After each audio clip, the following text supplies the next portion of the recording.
कि प्रोसेस क्या होता है, थ्रेड्स क्या होता है। तो आज अपन थोड़ा सा इजी वे में, शॉर्ट एंड स्वीट वे में समझेंगे कि थ्रेड क्या होता है और प्रोसेस क्या होता है।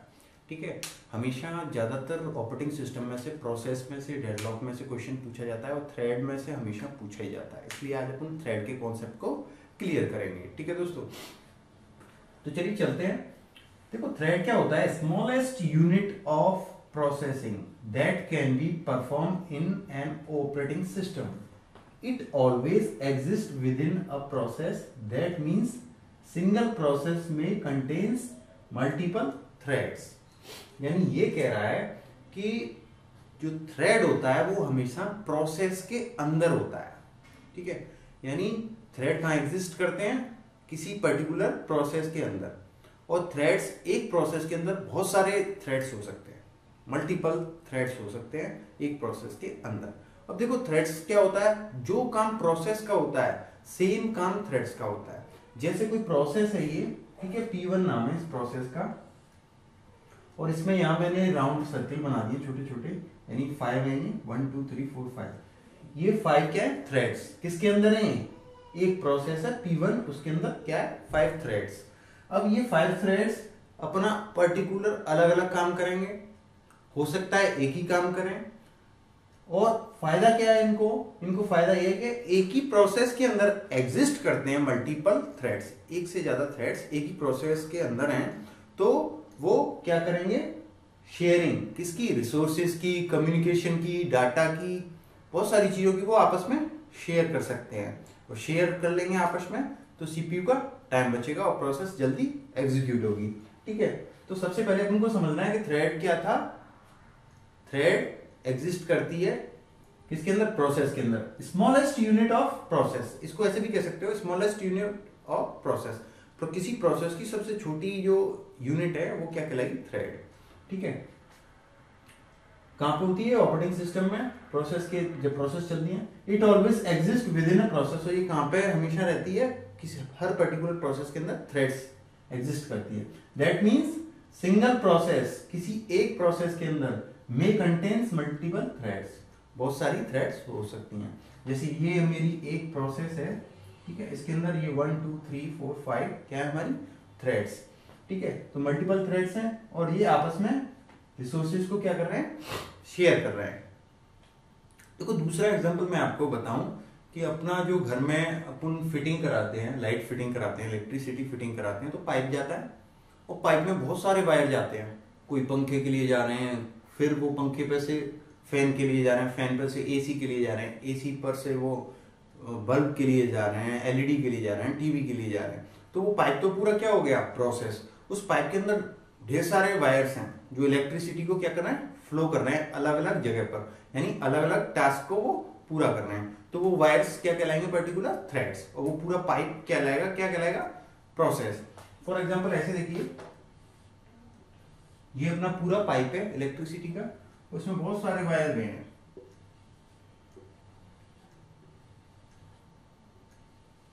ये सब क्या है? थ्रेड्स हैं। और ये पाइप क्या कहलाएगा? प्रोसेस। और ये सब थ्रेड्स। ठीक है, तो आई होप कि आपको समझ में आ गया होगा थ्रेड्स क्या होता है। तो एग्जाम में क्वेश्चन पूछते हैं थ्रेड इज, और नीचे ऑप्शन दे देंगे आपको, smallest unit of process, largest unit of process, collection of process और नोन। ठीक है, तो अपन को बिना देखे क्या टिक मारना है? अपन को स्मॉलेस्ट यूनिट ऑफ प्रोसेस। ठीक है, किसी प्रोसेस की सबसे छोटी इकाई होगी वो क्या होगी? थ्रेड्स।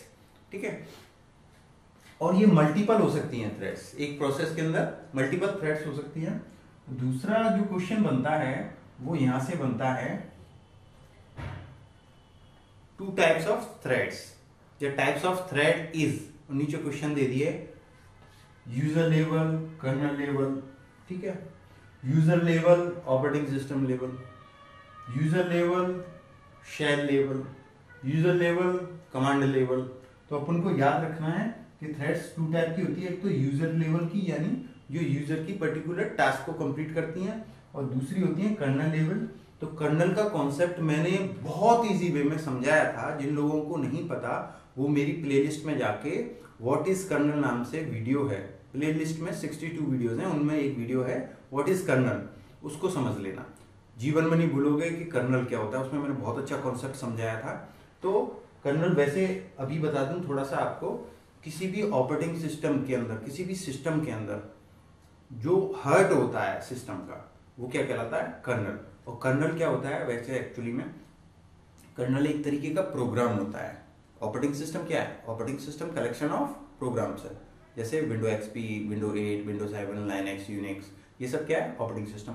इनमें ही एक इनका मेन इंपॉर्टेंट जो पर्टिकुलर सेंटर कोर होती है, वो क्या करती है? सारी प्रोग्रामिंग को हैंडल करती है।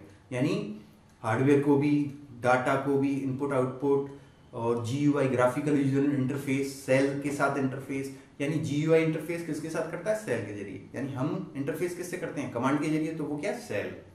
और सेल किसके साथ करती है?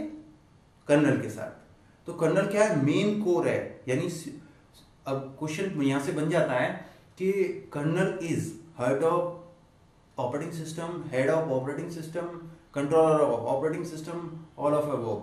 तो ऑल ऑफ अबव करना है अपन को, और ऑल ऑफ अबव नहीं दे रखा उसमें, तो हार्ट ऑफ ऑपरेटिंग सिस्टम। किसी भी सिस्टम का, किसी भी ऑपरेटिंग सिस्टम का जो हार्ट होता है वो क्या होता है? Kernel. Kernel is the most important part of operating system. बिना कर्नल के कोई भी ऑपरेटिंग सिस्टम किसी काम का नहीं है। ठीक है? अपना एंड्रॉइड मोबाइल है, तो एंड्रॉइड मोबाइल में भी जो एंड्रॉइड ऑपरेटिंग सिस्टम डला है उसको कौन चलाता है? कर्नल। कर्नल ही सब कुछ कंट्रोल करता है, डाटा, एनक्रिप्शन, लॉगिंग, कम्युनिकेशन, बस transformation, resource allocation, resource sharing, hardware के साथ इंटरेक्शन, यूजर के साथ इंटरेक्शन, शेल के जरिए। ठीक है? बहुत सारे काम होते हैं। तो अभी अपन को फिलहाल इतना ही मैंने बता दिया है कि कर्नल क्या होता है, आप लोगों को समझ में आ गया होगा। और जिनको डीप में पढ़ना है वो मेरी प्लेलिस्ट में जाएं, यूट्यूब पर, यहाँ पे प्लेलिस्ट में, और प्लेलिस्ट में आपको कर्नल के नाम से वीडियो मिल जाएगी, उसको आप समझ लें। ठीक है दोस्तों? तो आप लोगों को समझ में आ गया होगा कि प्रोसेस के अंदर थ्रेड होती है, यानी thread is the smallest unit of process. किसी प्रोसेस की सबसे छोटी यूनिट होती है, वो क्या कहलाती है? थ्रेड। अब प्रोसेस कंटेन्स मल्टीपल थ्रेड्स, और प्रोसेस के अंदर बहुत सारी, यानी बहुत सारी थ्रेड्स हो सकती हैं, 1, 2, 5, 10, 15 जितनी भी हैं, और सबकी पर्टिकुलर अलग अलग टास्क होती हैं, अलग अलग काम होते हैं सबके, लेकिन इनको सेम रिसोर्स चाहिए तो ये आपस में शेयर कर लेती हैं उस रिसोर्स को। ठीक है? और ये 2 टाइप्स का होता है, यूजर लेवल और कर्नल लेवल। 2 क्वेश्चन बनते हैं यहाँ से। ठीक है? अभी मैं आपको थोड़ा सा इसको साफ करके एक बार और समझा देता हूँ, क्योंकि ये बहुत इंपॉर्टेंट सेक्शन है, यहाँ से क्वेश्चन बनता है। गेट का हो, यूजीसी नेट का हो, आईटी ऑफिसर का हो, आरपीएससी प्रोग्रामर हो, इंफॉर्मेशन असिस्टेंट हो, कोई सा भी एग्जाम हो आईटी का, एमटेक, बीटेक, बीसीए, एमसीए, सबके लिए बेनिफिट है ये वीडियो। ठीक है? तो अभी मैं आपको वो और समझाता हूँ। तो दोस्तों अब अपन थ्रेड्स को थोड़ा डीपली पढ़ेंगे, अंडरस्टैंड करेंगे, प्रोग्रामिंग से कनेक्ट करेंगे और पता लगाएंगे कि थ्रेड्स कैसे क्रिएट होती है, क्या क्या काम करती है और कैसे वो मरती है। ठीक है? तो सबसे पहले इसकी स्टेट होती है, जैसे प्रोसेस की स्टेट होती है। अगर आपने ऑपरेटिंग सिस्टम में पढ़ा होगा कि प्रोसेस कैसे, कौन कौन सी स्टेट में क्रिएट होती हैं और कैसे अपना काम खत्म करके डेड हो जाती हैं, यानी खत्म हो जाती हैं, जैसे उनका काम पूरा, प्रोसेस खत्म। ऐसे ही थ्रेड्स की भी स्टेट होती है, सेम प्रोसेस की तरह ही, और वो अपना काम करती है, यानी पहले बॉर्न होती है, यानी क्रिएट होती है, फिर वो रन होती है, फिर उसके बाद एग्जीक्यूट होता है, वेट करती है, और फिर वो डेड हो जाती है। ठीक है? तो सर चलिए सबसे पहले समझते हैं। देखो, इसको एलसीटी कहा है मैंने, लाइफ साइकिल ऑफ थ्रेड। ठीक है? सबसे पहले अपन ने न्यू थ्रेड क्रिएट की। ठीक है? सबसे पहले अपन ने क्या किया? एक नया थ्रेड क्रिएट किया न्यू नाम से। ठीक है? अगर प्रोग्रामिंग थोड़ी सी जानते हो आप, तो आपको पता होगा कि थ्रेड अपन क्रिएट करते हैं पब्लिक वॉइड रन लिख के, रन मेथड से, जानते हो ना, RUN, पब्लिक वॉइड रन से, जावा वगैरह में। ठीक है? तो ऐसे ही अपन ने सबसे पहले न्यू स्टेट में क्या किया? थ्रेड को बॉर्न किया। ये बॉर्न स्टेट होती है, इसमें नई थ्रेड बनती है, नई ऐसी प्रोसेस भी बनती थी प्रोसेस की स्टेट में। ठीक है? फिर ये स्टार्ट मेथड है, फंक्शन है। ठीक है? और ये रनेबल स्टेट में पहुंच जाती है। रनेबल स्टेट का मतलब होता है जब बॉर्न होगी वो, तो वो अब तैयार हो गई किसी भी प्रोसेस या टास्क को कंप्लीट करने के लिए। ठीक है? अब जब वो रन होने के लिए तैयार होगी, रनेबल स्टेट में आ गई, तो क्यों ना उसको रन कराया जाए जिससे वो अपना काम पूरा करे। तो सबसे पहले रन मेथड यूज होता है, ये वाला। उससे क्या होता है? वो थ्रेड रन होती है। यानी अब इस स्टेट में क्या हुआ, इस मेथड से रनिंग स्टेट में आ गई, वो रन होने लगी। रन होने का मतलब है वो अपना काम करने के लिए चालू होगी, शुरू होगी, लेकिन क्या पता उसको वो रिसोर्स मिल पा रहा है कि नहीं जिसका वो चाहिए, उसको काम पूरा करने के लिए जो रिसोर्स चाहिए वो उसको अवेलेबल है कि नहीं।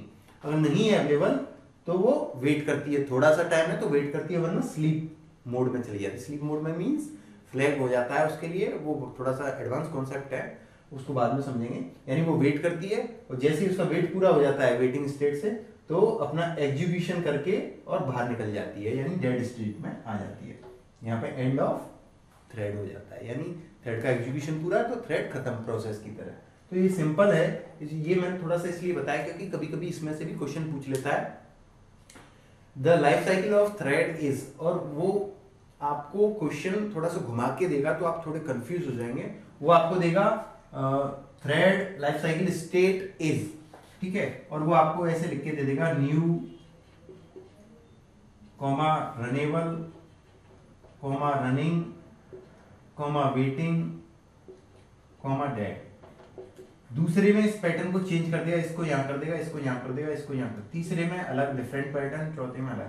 तो ये सीक्वेंस पता होना चाहिए अपन को। सीक्वेंस क्या है उसका, न्यू यानी थ्रेड नई बनी, उसमें बॉर्न हुई, फिर रनेबल यानी रन होने के लिए तैयार हुई, और फिर वो रन होने लग गई, और रन होने के बाद उसने क्या किया, वेट किया, अगर रिसोर्स अवेलेबल है तो वेटिंग स्टेट में गई, और वेटिंग स्टेट उसको वेट नहीं करना पड़ा तो वो डायरेक्ट एग्जीक्यूट होके डेड स्टेट में आके बाहर निकल गई। ये सीक्वेंस पता होना चाहिए, यहाँ से क्वेश्चन ये वाला बनता है, ठीक है। तो ये कॉन्सेप्ट इतना ही काफी है। अब चलिए कुछ दूसरे नए इंपोर्टेंट टॉपिक्स पढ़ते हैं जो एग्जाम में पूछे जा सकते हैं। तो आपसे नई वीडियो के साथ मिलता हूँ, खुदा हाफिज। अगर आप लोगों को वीडियो पसंद आई है तो आप वीडियो को लाइक करें, शेयर करें अपने दोस्तों के साथ, फेसबुक, इंस्टाग्राम पर, व्हाट्सएप पर, अपने कॉलेज के फ्रेंड्स के साथ, अपने कोचिंग के फ्रेंड्स के साथ, ठीक है। और जो लोग नए हैं वो प्लीज़ चैनल को सब्सक्राइब करें और कमेंट करें, कोई भी डाउट हो तो आप लोगों को। एक और चीज़ मैं आपको बताना चाहूँगा कि मेरी प्लेलिस्ट में काफ़ी सारी मोर देन 60 वीडियोस पड़ी हुई हैं। जो लोग नए हैं उन वीडियो को देखकर भी अपने पुराने कॉन्सेप्ट क्लियर कर सकते हैं। तो आपसे नई वीडियो के साथ मिलता हूँ, खुदा हाफिज़।